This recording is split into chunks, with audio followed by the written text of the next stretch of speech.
seated.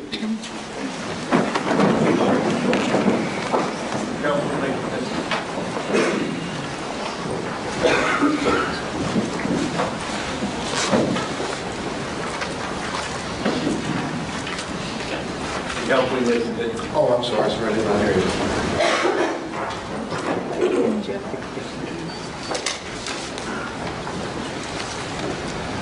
Ladies and gentlemen, children can evoke the broad spectrum of emotion. About that, there's no denial. What I want to learn from you is, because we don't know you as well as you know yourselves, whether the fact that the two persons killed in this case, that they were children in their adolescence, whether that factor is going to affect you to such a degree that it will prevent you from giving either the state of Florida or the defendant the fair trial to which each side is constitutionally entitled. As I indicated before, no one is going to suggest to you that service on this jury will be a breeze. The charges are serious. The evidence may be complex and probably will require a great deal of thought and deliberation.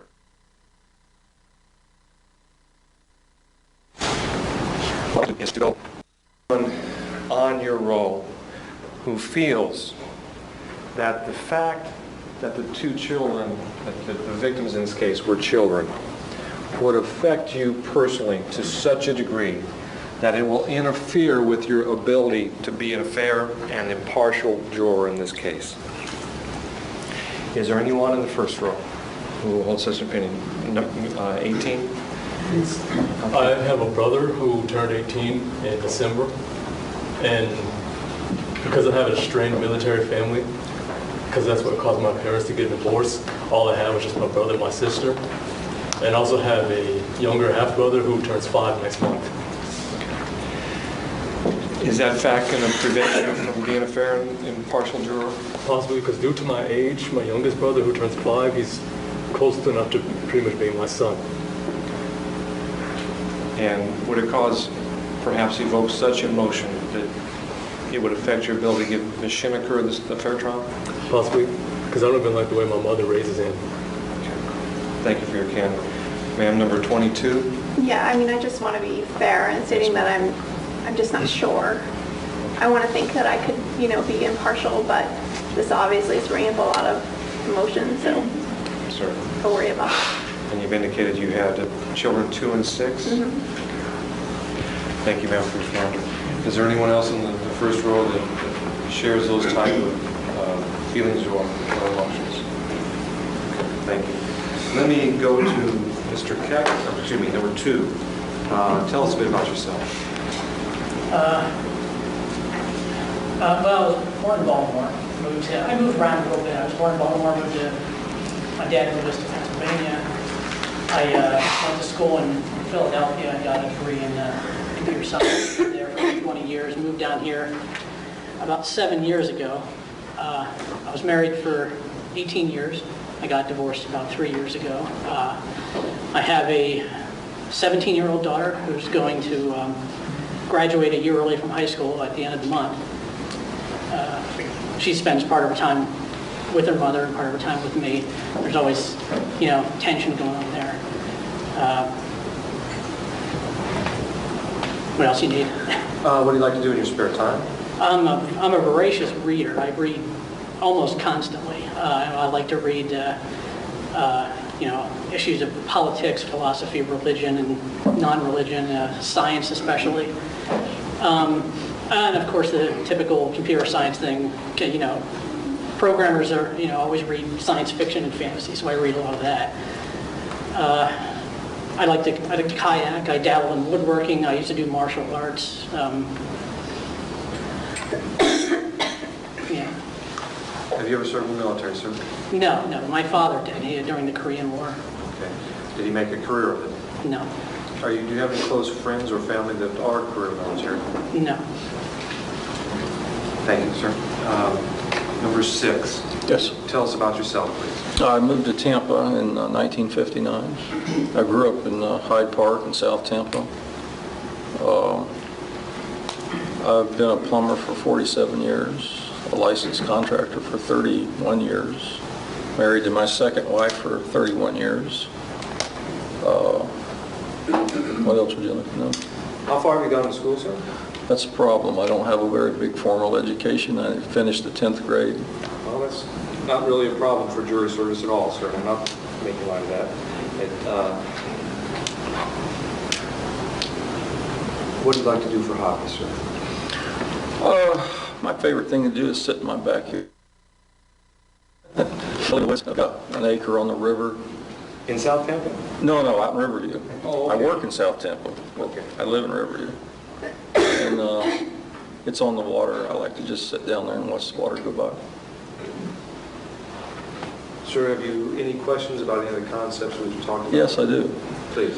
The term premeditated seems to be extremely important here.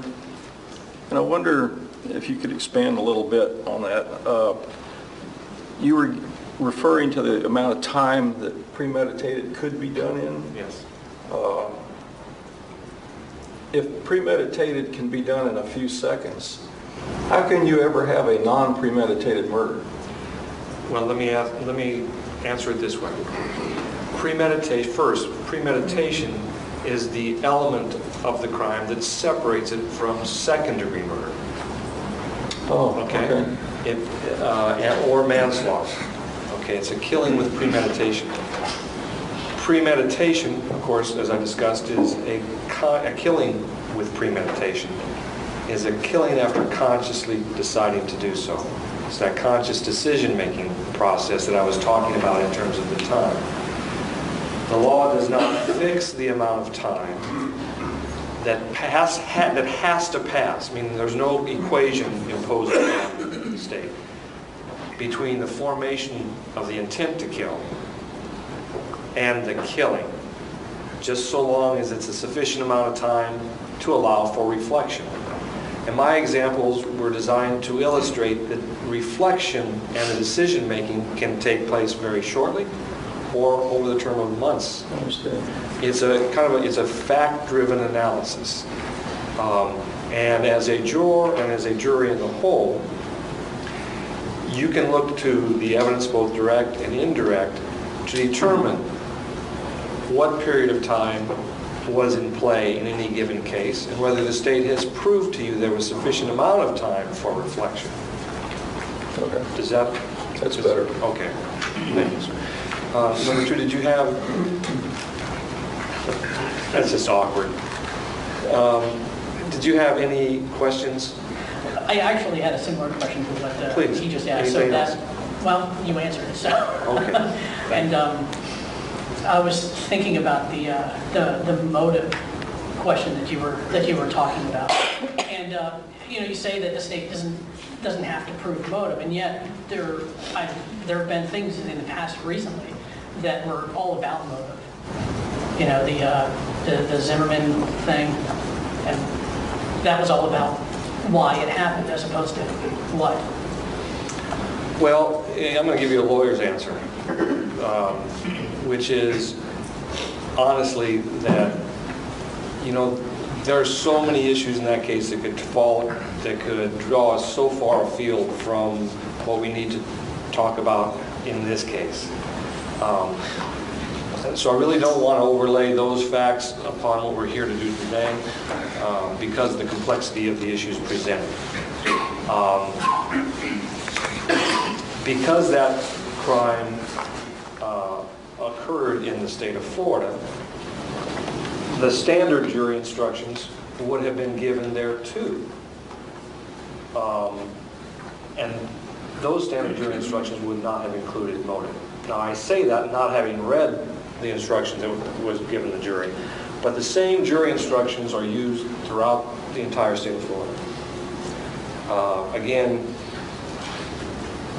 I really don't want to get into Zimmerman because there's layers upon layers of issues, and there were stand your ground issues, etc. All of that. And is there a specific question on that that I can address? No, that was fine. Did I avoid that sufficiently? I think so. Okay, thank you. Excuse me, number 12, we have spoken, correct? Yes, sir. Number 32, sir, would you tell us about yourself? I'm self-employed in my second marriage. I run my business. I walk my dog and read books. How far have you gone to school, sir? Some college. Do you have you served in the military? No, I have not. Do you have a family or friends career military? Not career military. I had older brothers that were in Vietnam War. My dad was in World War II, but obviously that was way before me. Even my brothers are about 15 years older than me. So. Okay, sir. Do you have any questions about any of the issues I've discussed so far? No, I. Hold the state of Florida to the burden of proving the case beyond a reasonable doubt and no higher? Correct. That's, All right, sir, thank you. Number 6, did I ask you about military No. service? Have you served in the military? No. Do you have any close family or friends that are career military? Deceased. My father was an Army engineer. He didn't make a career of it, and my stepfather was a career non-enlisted officer. Was that as you were a child? Pretty much early teens. Okay. Did you have to move much? No, I'd left home pretty quick. Anything about your experience as a stepchild of a career military guy that's going to affect your No, ability he to serve? never had any influence on me. Okay, thank you, sir. Number 2, did you serve in the military? And do you have any close family or friends that were career military? No. Okay, thank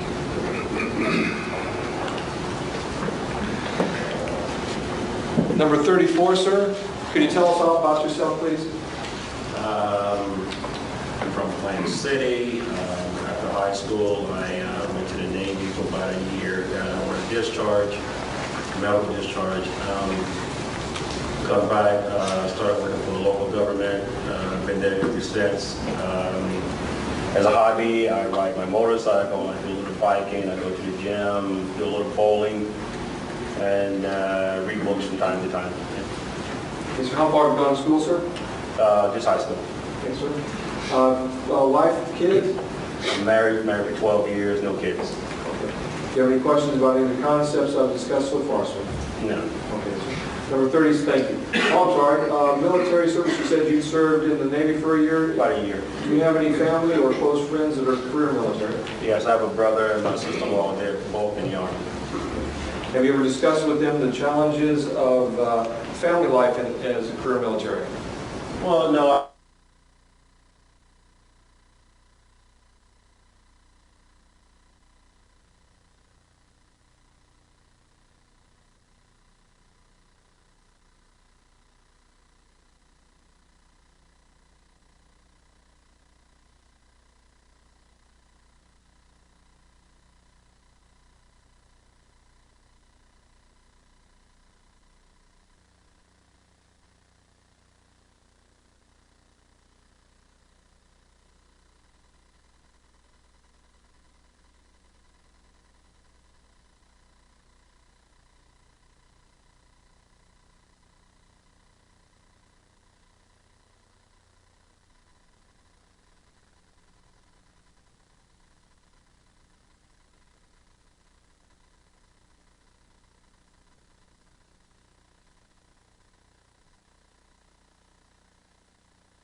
Some friends that are regular military. Thank you. On the second row, is there anyone who has any concerns because the victims in this case were children, were adolescents at the time of their deaths? Do you have any concerns whether or not that would cause such a response, an emotional response to you that would cause you to be, not to be a fair and impartial juror in this case? Okay. Number 37. Can I go there? I'm sorry, sir? Can I go there? Sir? Yes, please.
I'm sorry, I did not take note of the others that raised their hands.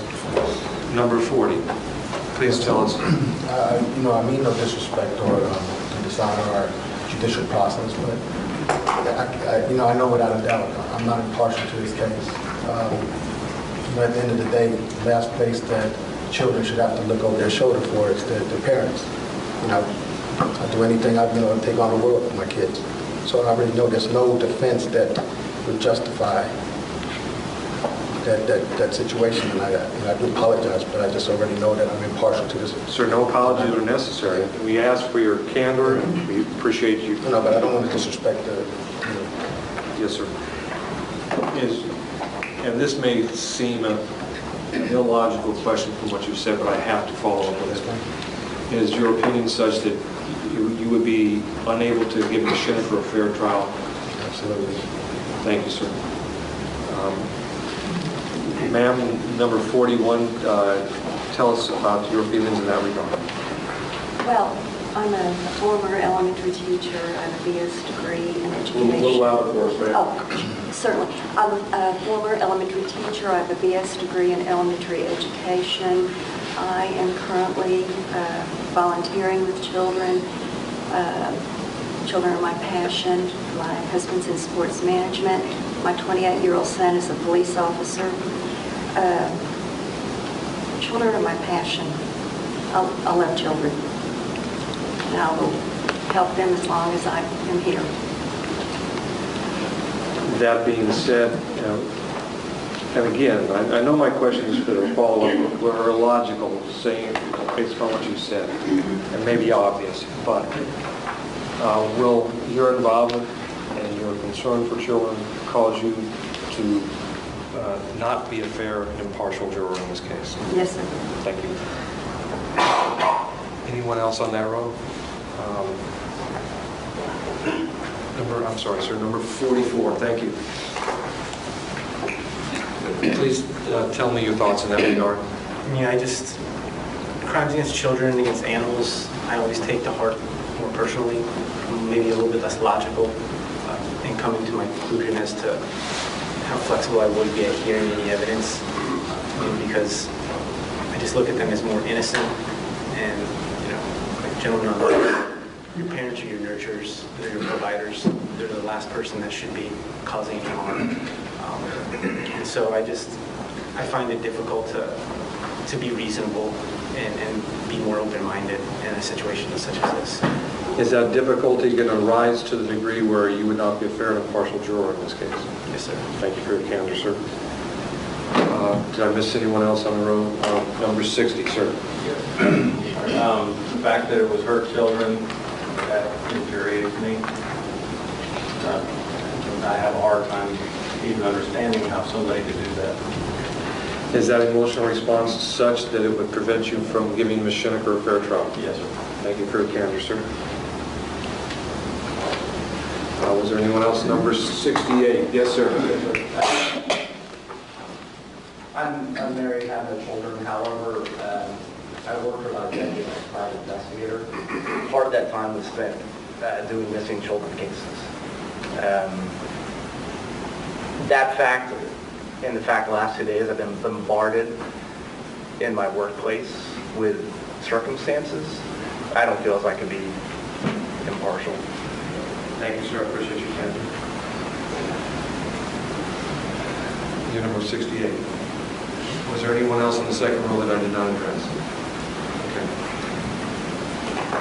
Okay. Number 53. Would you tell us a bit about yourself, sir?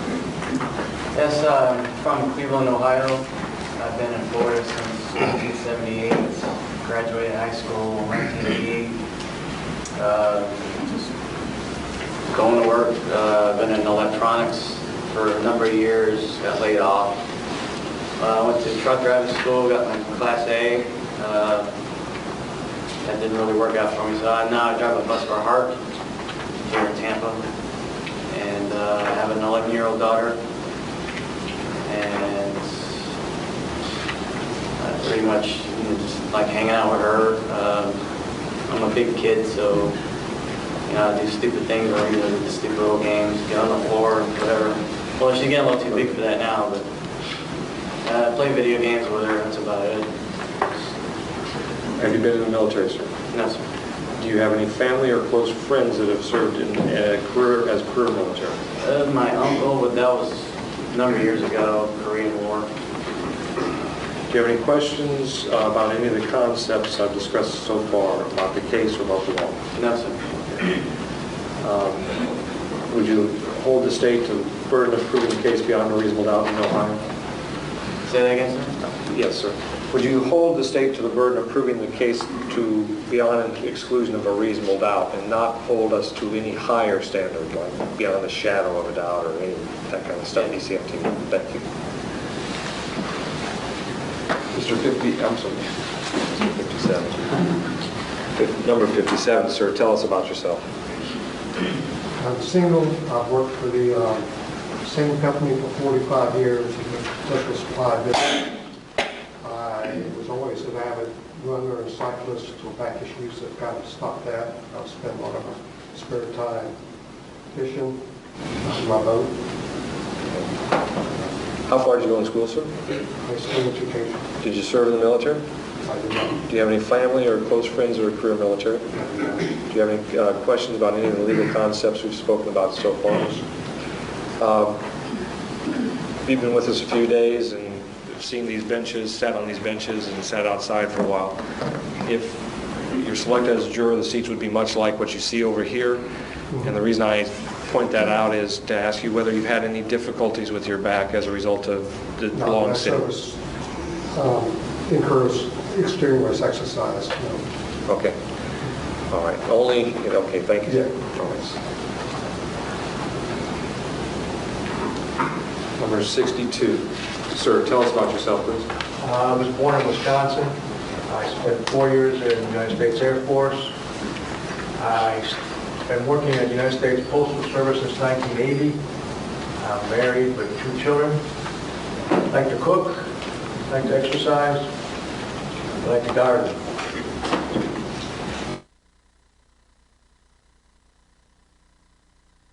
How far was your wife in the military? No. Do you have family or close friends that were career military? Retired military. I have 2 nieces that are retired Navy. A nephew retired Army. I have a few friends that are retired, 2 friends that are retired Air Force. Have you discussed with any of those folks about the challenges or stresses of military life upon the family? No, sir. Okay. Is there anything about your knowledge of their lives that might affect your fairly or impartially in this jury? No, sir. Do you have any questions about any of the legal concepts we've discussed so far this morning? No, sir. Thank you, sir. Number 63, Good morning. Did we speak? We spoke. I didn't mark you down. Sorry, ma'am. Ma'am, number 66. Good morning. Good morning. Tell us about yourself, please. I am from Puerto Rico. I work in the program of Head Start with the county. I am divorced since 1996.